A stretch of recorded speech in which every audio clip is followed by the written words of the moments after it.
ஆக்சுவலாக நான் தயாராகவே வரல. இந்த புத்தகம் வெளியிட்ட அன்னைக்கு வந்து புத்தகம் பற்றி கொஞ்சம் பேசியிருந்தேன். இன்றைக்கி திடீர்னு பேச சொல்கிறாங்க.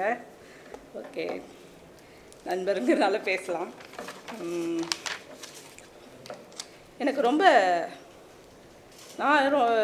எனக்கு சீனியராக இருக்கார் ஒரு எழுத்தில். 97 அவர் எழுதியிருக்காரு அப்படிங்கிறது எனக்கு மிகப்பெரிய ஒரு ஆச்சரியமாக இருந்தது.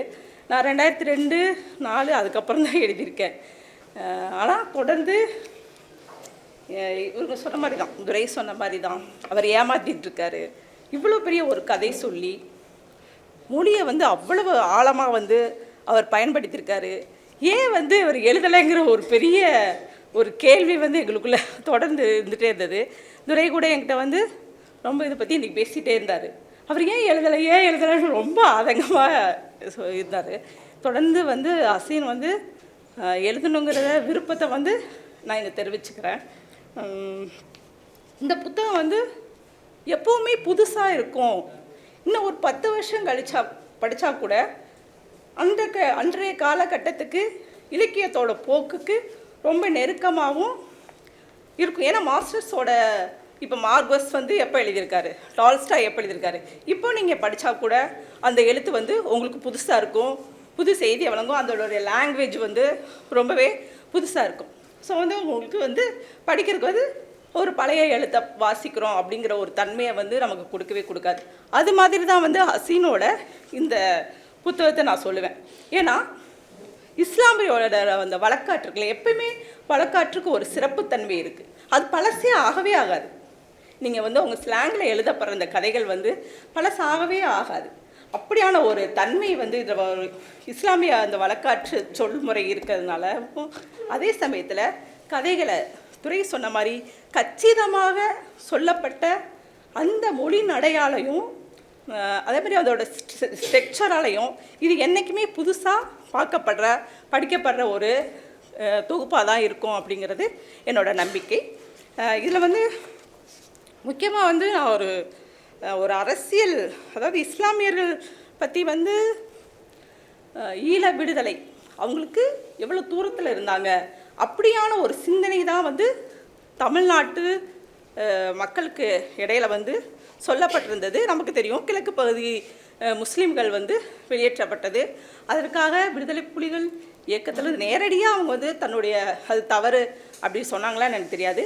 பல்வேறு அறிஞர்களால், இங்கே இருக்க இன்டெலெக்சுவல்ஸ்களால் அது வந்து மிக மோசமான ஒரு அரசியல் தவறு அப்படிங்கிற ஒரு விஷயத்தை வந்து சொல்லப்பட்டிருக்கு.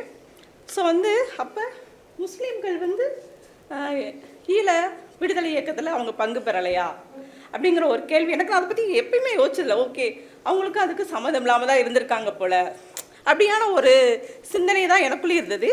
இதில் இந்த ஒரு கதை இருக்குது, யாரும் உறங்கவில்லை அப்படிங்கிற கதை. யாரும் உறங்கவில்லை அப்படிங்கிற ஒரு கதை. அதில் வந்து முதலாக ஈழ விடுதலை, அதாவது விடுதலை புலி இயக்கத்தில் வந்து சேர்ந்த ஒரு முஸ்லீம், 2 முஸ்லீம்கள் அவங்கள பற்றியான முதல் முறையாக ஒரு 1987 நினைக்கிறேன் அந்த காலகட்டத்தில் அவங்க வந்து ஈழ விடுதலை இயக்கத்தில் வந்து அதே விடுதலை புலி இயக்கத்தில் வந்து அவங்க வந்து போயிருக்காங்க. அப்படி போனவங்க வெளியில் வந்ததுக்கப்புறம் அந்த ஊர், அந்த இஸ்லாமிய சூழல் அவங்கள வந்து உள்ளுக்குள்ளே விடலை. ஏன் விடலைன்னா அவங்களுக்கு ஆதரவு தெரிவிக்கலை. அவங்களாலேயே அந்த ஊருக்குள்ளே வந்து சிங்கள பேரினவாதம், சிங்கள போலீஸ் வந்து உள்ளே வந்து அந்த ஊருக்குள்ளே வந்து மிகப்பெரிய ஒரு வன்முறை ஆட்டத்தை வந்து நிகழ்த்துது. அப்படியான சொல்லாத பாரிஸ் அப்படின்னு சொல்லப்படுற அந்த மனுஷனை வந்து அவனுக்கு தெரியவே தெரியல. அவனுக்கு அந்த போலீஸ் வந்து துப்பாக்கியால் சுடப்பட்டிருக்காங்க, அவன் சுடவே இல்லை. யார் அந்த போலீஸை வந்து சுட்டாங்க அப்படிங்கிறது தெரியல. ஆனால் இவன் தான் அவன் நிகழ்த்திருப்பான்ட்டு யாருமே உள்ளே விட மாட்டேங்கிறாங்க. அதாவது இவன் வந்து விடுதலை புலி இயக்கத்துக்கு போயிட்டு வந்தான் அப்படிங்கிற ஒரு காரணத்துக்காகவே அந்த ஊரால் வந்து நிராகரிக்கப்பட்டான். அவனை வந்து சேர்த்துக்கல. அப்படி ஒரு வன்முறை ஆட்டத்தை வந்து சிங்கள போலீஸ் வந்து நிகழ்த்துறப்ப அவனை யாருமே உள்ளே விடலை, வீட்டுக்குள்ளே உள்ளே விடவில்லை. அவன் நிறைய பேர் போகிற போக்கில் காப்பாற்றிட்டு போயிட்டே இருக்கான், ஆனால் அவனை வந்து விடவே இல்லை. அப்போ வந்து கடைசியாக வந்து அந்த 3 நாள் இந்த மிகப்பெரிய ஒரு வன்முறை நிகழ்த்தப்பட்டிருக்கு. அந்த ஊரில் நிறைய வீடுகள், அது குறிப்பாக வந்து அந்த பாரிஸோட அவனோட வீட்லேயும் மிகப்பெரிய ஒரு வன்முறையை வந்து நிகழ்த்தியிருக்கு. எல்லாம் அங்கே முடிஞ்சு போகிறப்ப ஒரு அனாதையாக அவன் வந்து ஒரு வண்டியில் போயிட்டுருக்கான். ஸோ வந்து இதுலேருந்து அப்போ எனக்கு ஆச்சரியமாக இருந்தது. அப்போ முஸ்லீம்கள் வந்து விடுதலை இயக்கத்தில், ஈழ விடுதலை இயக்கத்தில் இருந்திருக்காங்க அப்படிங்கிற ஒரு விஷயம் இருக்குல்ல, அது வந்து எனக்கு வந்து இது ஒரு ஒரு ஒரு சாட்சியமாக வந்து நான் இந்த கதையை நான் பார்க்குறேன். அதே போல் வந்து மிக முக்கியமான ஒரு கதை, நான் வந்து இவர் மிகப்பெரிய ஒரு விஷயத்த சொல்லணும். அடிப்படைவாதிகள் இஸ்லாம் அடிப்படைவாதத்தை பற்றி மிகப்பெரிய அளவில் எழுத்தாளர்கள் பேசுறதுக்கு, கொஞ்சம் எழுத்தாளர்களாக இருந்தாலும் பேசுறதுக்கு ஒரு தயக்கம் இருக்கும். அப்படியான எந்த ஒரு தயக்கமும் வந்து ஹசீன் கிட்ட கிடையவே கிடையாது. அவர் வந்து அந்த மௌலவி பற்றி சொல்கிறாரு. பெரிய மௌலவிட்டு போய் அந்த கம்ப்ளைண்ட்டாக சொல்லலாமா, இவர் வந்து இந்த மாதிரி வந்து ஒரு அபியூஸ் செஞ்சுருக்காருன்னா அவரும் அப்படிப்பட்டவர் தானே அப்படிங்கிற ஒரு விஷயத்த சொல்கிறாரு. துரை பேசினதுக்கப்புறம் அந்த கதை மீதான ஒரு பார்வை வந்து நான் வந்து இவர் ஒரு தைரியமாக ஒரு அட்டன் பண்ணியிருக்காரு, இதை சொல்லியிருக்காரு அப்படின்னு நான் நினச்சிருப்ப, அவர் வந்து சொல்கிறப்ப அவனுக்குள்ள ஒரு விசாரணை, சுய விசாரணை நடக்குதுல்ல, அது வந்து ரொம்ப முக்கியமான இருக்குது.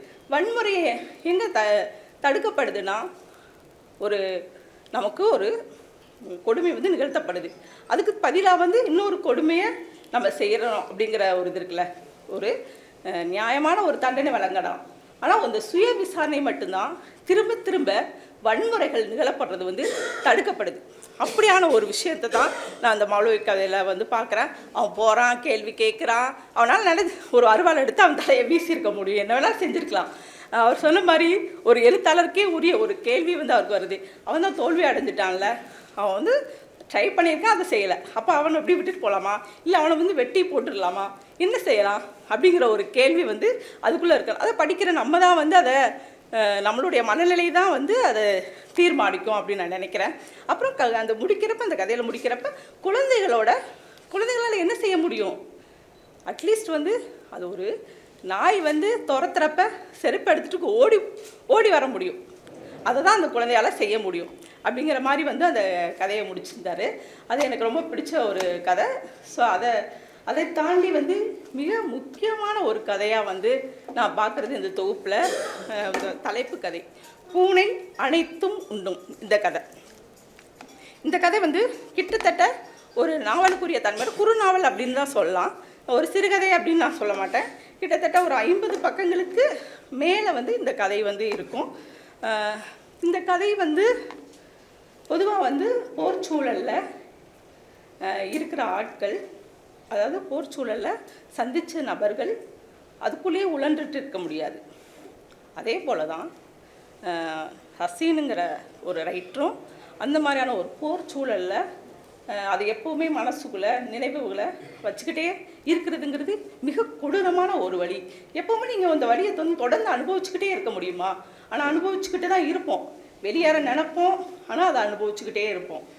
அப்படியான வந்து ஒரு மனசோட ஊடாட்டம் இருக்குல்ல, அந்த ஊடாட்டம் தான் வந்து பூனை அனைத்தும் உண்ணும் அப்படிங்கிற இந்த கதை. இதில் வந்து ஒருத்தன் போர்லேருந்து வெளியேற நினைக்கிறான், அதாவது அந்த போர் சூழல்லேருந்து, அந்த போர் சூழல் நடத்திய அந்த கொடூரத்திலேருந்து, அந்த வன்முறையிலேருந்து வெளியேற விரும்புகிறான். அதுக்காக வந்து வேறு கதைகள் வந்து சொல்ல பார்க்குறாரு இந்த எழுத்தாளர். வந்து வேறு கதைகள் சொல்லி அந்த சூழல்லேருந்து வெளியில் போயிடலாமா அப்படிங்கிற ஒரு தன்மை இருக்குது. ஆனால் நீங்கள் என்ன தான் செஞ்சாலும் உங்கள் மனசில் வடுவாக பாதித்த அந்த விஷயத்துலேருந்து நீங்கள் எவ்வளோ மனசு திருப்பினாலும் போக முடியாது.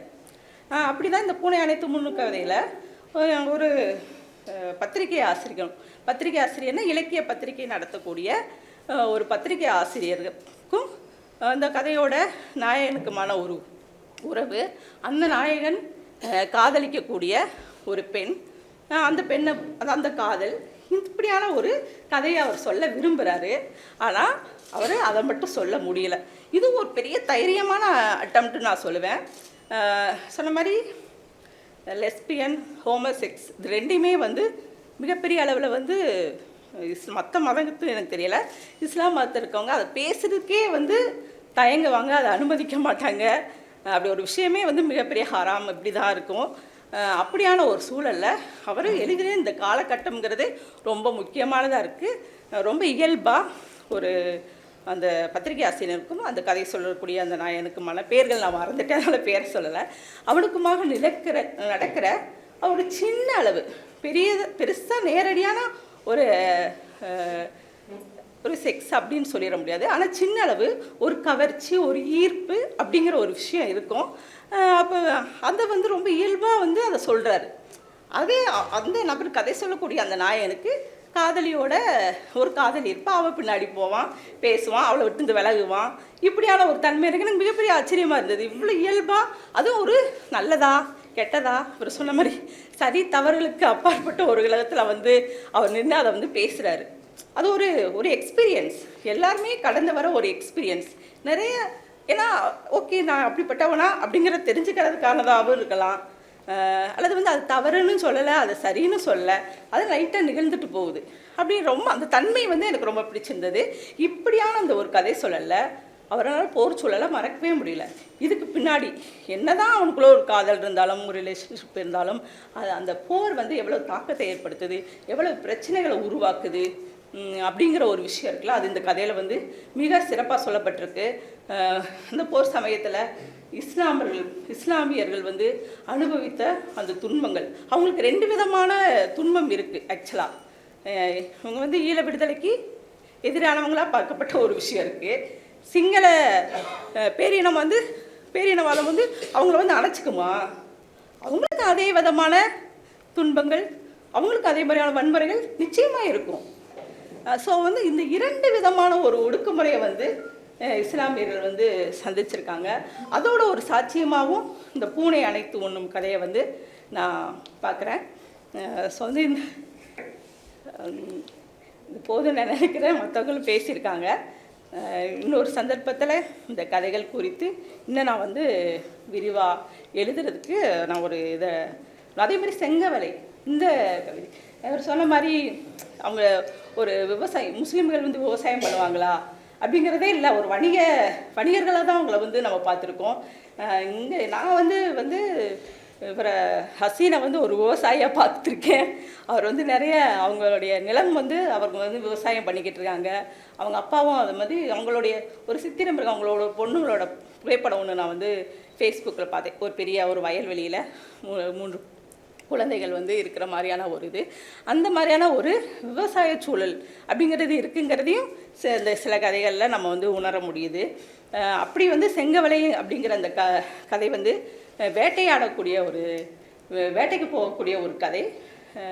அந்த கதை வந்து ரொம்ப நுணுக்கமாக வந்து வேட்டையை நடக்கிறப்ப என்னென்ன விஷயங்கள்லாம் காட்டோட தன்மை, அப்புறம் அது வந்து வேட்டையாடுறப்ப இருக்கிற வேண்டிய நுணுக்கங்கள், இது எல்லாத்தையுமே சிறப்பாக வந்து அதே மாதிரி இயற்கையோட அந்த அவதானிப்புகள், இது எல்லாமே சிறப்பாக வந்து அந்த கதையில் வந்து பேசப்பட்டிருக்கு. அந்த கதை எனக்கு ரொம்ப பிடிச்ச ஒரு கதைன்னு சொல்லலாம்.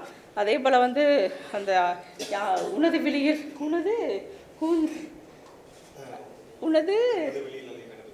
உனது விழியில் அலையும் எனது கூந்தல், அதுவும் வந்து ஒரு வித்தியாசமான இவர் தானே ஹசீன் தான் அந்த கதையை எழுதியிருக்காராங்கிற ஆச்சரியமும் இருக்கு. ஏன்னா அது வந்து பயன்படுத்தப்பட்ட அந்த மொழி, அது சென்னையில் நடக்கிற ஒரு கதை. சென்னையில் வந்து ஒரு நெருக்கமான வீடுகள் இருக்கிற ஒரு இடத்துல நடக்கிற ஒரு கதை. அது அந்த கதையும் அவர் எழுதி பார்த்துருக்காரு. ஸோ வந்து எல்லாமே அவருக்கு எழுத வருது. தொடர்ந்து அவர் எழுதணுங்கிறத நான் இங்கே வந்து ஒரு வேண்டுதலாக வச்சுட்டு போகிறேன். நன்றி.